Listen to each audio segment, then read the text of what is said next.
Welcome back to the Jeggett podcast. Putting the events of today and yesterday evening into words isn't going to be easy, certainly not without the liberal employment of expletives. Let's just deal with the headline issue and sit with it for a moment.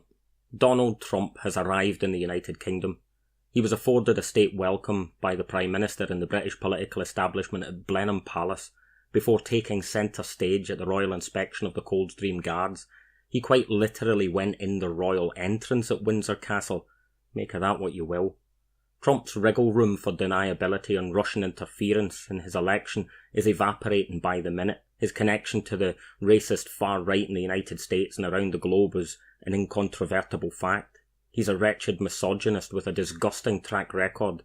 He has moved to ban Muslims from entering the United States, has emboldened white supremacists, sending the rate of racially motivated violence through the roof. He has introduced a policy that has separated brown children from their parents and put them in cages.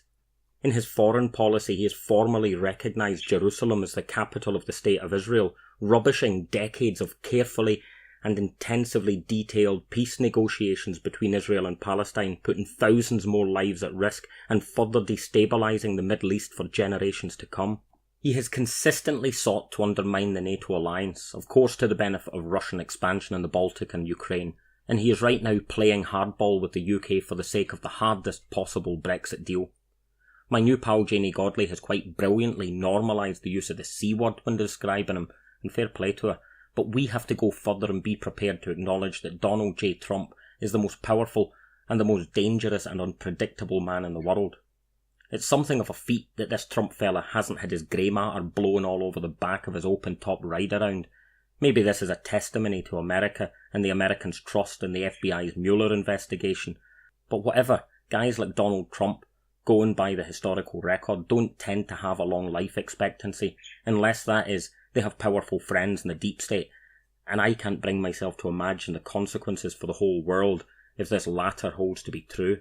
That the British government has brought him to the UK on a state visit in all but name, complete with an embarrassing show of the Queen giving him the honour of inspecting the guard and afterwards pouring his tea, beggars belief. I don't wish Lizzie Windsor any harm. I just detest the institution of the monarchy. The sooner we're rid of it, the better. But this was more than humiliating the Queen.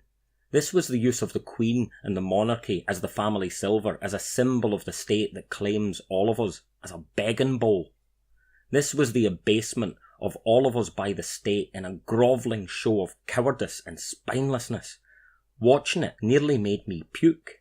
What our government made of our state in our names was a Disneyland experience of antiquity and tradition and history and our pride. What we witnessed today was the fairy taleification of the UK into a weird kind of kingdom of Genovia, for the Princess Diaries, for the infantile amusement of a bloated windsack. A swine who is singularly incapable of appreciating the pearls we've just cast before him.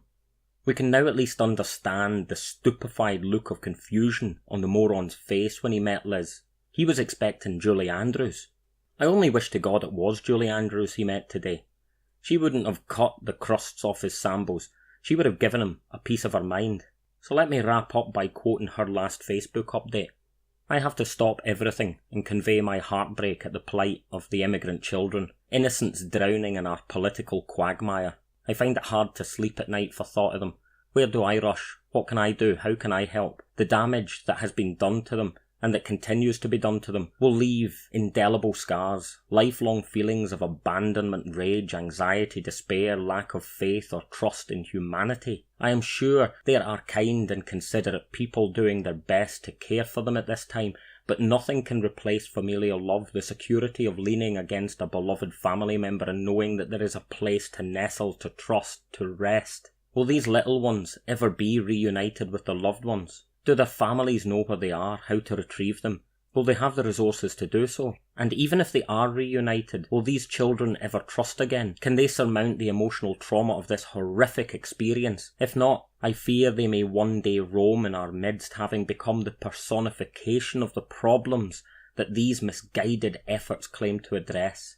Mrs. May has a bloody sin to answer for, and that's all I can say.